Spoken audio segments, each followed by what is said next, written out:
yung good manners in family environment. Okay, we all know na yung first school natin is yung bahay natin or home. And our first teachers, yung parents natin.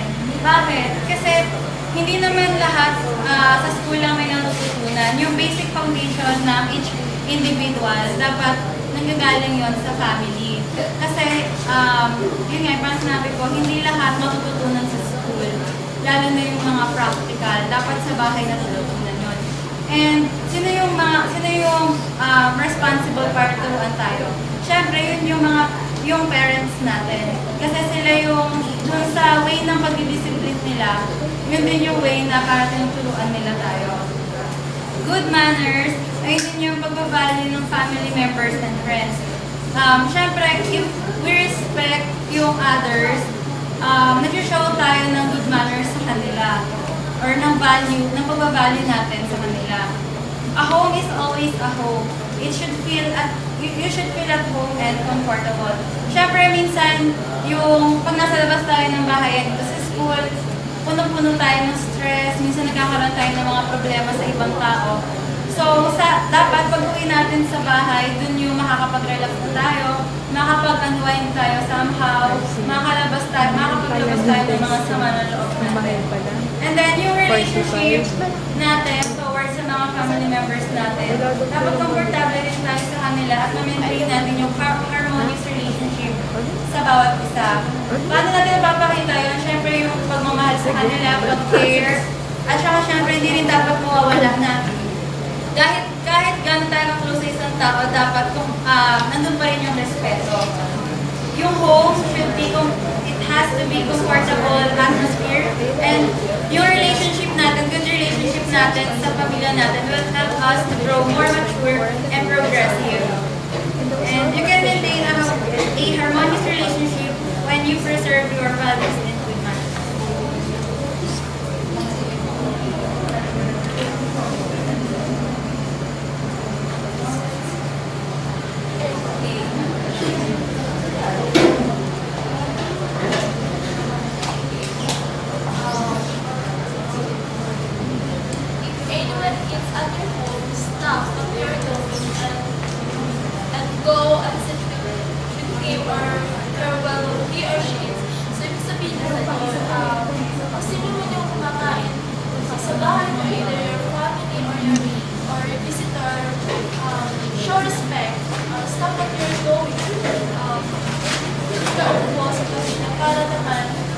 Magkaroon kayo ng band, magkaroon kayo ng moment with each other na, alam mo yun, matutuwa yung feelings ng isa kasi sinabayan siya kumain, sinabayan siya nag-sacrifice ka to show na for him or her.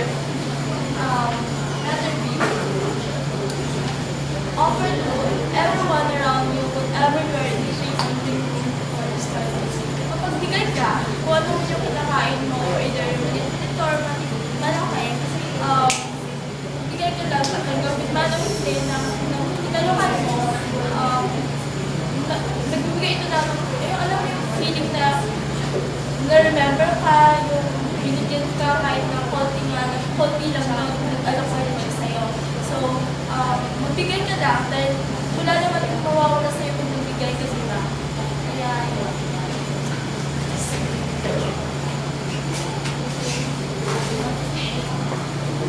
Third, when somebody comes to your house, greet him or her, offer them a seat, do not keep them standing, offer them something to eat or drink. So, normal na sa ating mga Pilipino, yung may hospitable. Yun yung pag may dumarating tayong bisita sa bahay, either friends or friends mo or friends ng family mo, dapat marunong tayong mag-greet sa kanila kahit hindi tayo close sa kanila.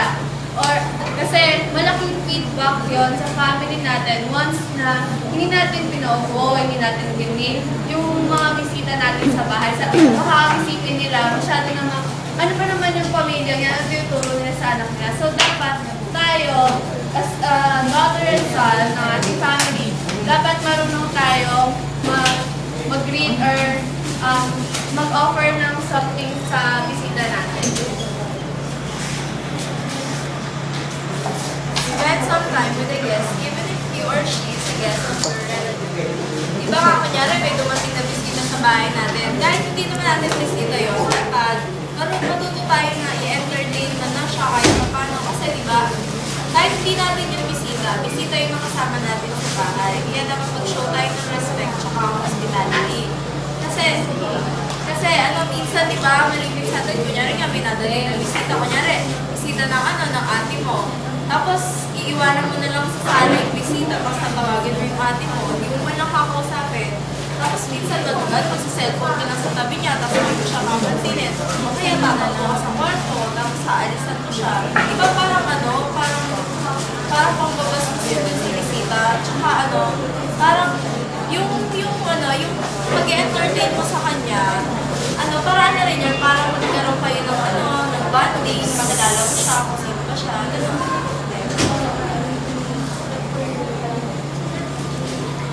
When the guest leaves, come down or up from wherever you are and see him. Kunyari, yung bisita na yun, katulad sinabi ko kanina, kahit dito sa bisita, dapat matutukan ako. Pag umalis siya, nakita mo kasi siya dumating, di ba? Dapat matutukan na pag umalis siya, kung magbabay sa kanya.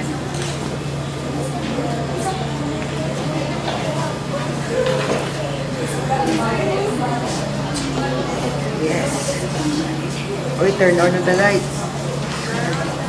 Meal time is not for one person to eat alone, while the rest watch television or sit in their rooms.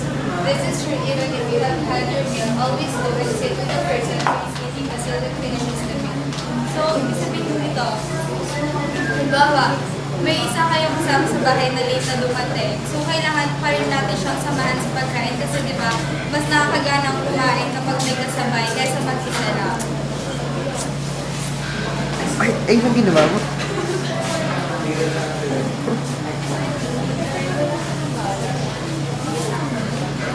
Do not eat your own meals and respect your in-laws or friends. You can always have selfishness. Similarly, do not watch your own meals or expect your in-laws or friends to watch their own meals. This is not cool. You wish to have yours.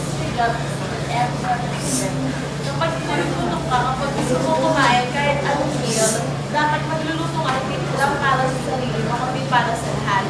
Tapos, kapag tapos ka na kumain, bilang yung plates mo dapat ang ihugasan mo, dapat ipilit mo sa mga kumain din na kasama. Next, letter H. Clean dishes, clean just clean up your plates. So yun nga, example, after na isang meal, hindi lang yung sarili mo flat ang hugasan mo, especially pagka ito rin naka-assign sa araw na yun. Siyempre, hintayin mo silang kumain. Hintayin mo silang matapos bago ka mag-linis. Next. Letter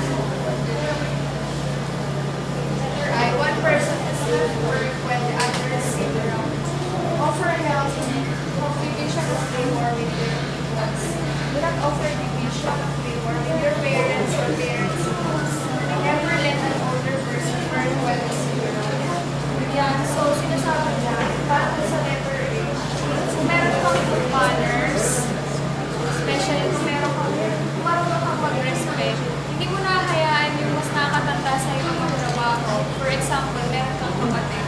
So, yun, kayo na lang yung magkakaroon ng division of labor. Hindi mo hayaan yung matanda pa yung utusan mo para magtrabaho para sa iyo. Next is, sino pa dito yung gustong malabeled as tamad? Di ba wala naman? Kasi meron akong story niyan. Nag-church ako. Pinapagalitan ako ng daddy ko every time na nag-spend ako ng mas maraming time sa church kaysa dun sa bahay. Ang in-advise sa akin ng pastor, before you leave your home, siguraduhin mo na wala nang gagawin yung daddy mo kasi parang nakakagilty na lumabas ka ng bahay mo, tapos ang dumi-dumi ng bahay mo, tapos may gana ka pang umalis, maggala, or kung ano man. So bago ka lumabas ng bahay mo, settle things up kung meron. Eh kung wala naman, magpaalam ka na kung wala nang ibang gagawin, pwede ka naman umalis. Lastly, when you get up in the morning, do not first get on the phone to make a social call. Your first 2 days towards the family. Smile, say good morning, complete your body hygiene for the morning. Sit with them, laugh and talk with them, as you with your friends, make plans for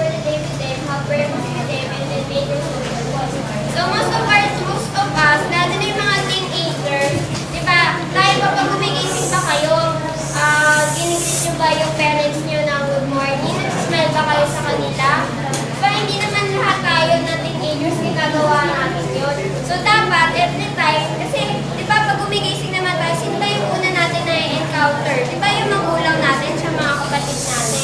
So dapat meron tayong plan with them kasi minsan na nga lang tayo, lalo na tayo yung mga kaya tayo mga estudyante, lalo na pag college, maaga pumapasok, late na umuwi. Minsan nagala pa bago umuwi. Dapat meron din tayong family bonding sa kanila kasi sila yung nag-aalaga sa atin, sila yung nagbibigay ng pangangailangan natin sa buhay. Bago tayo gumawa ng social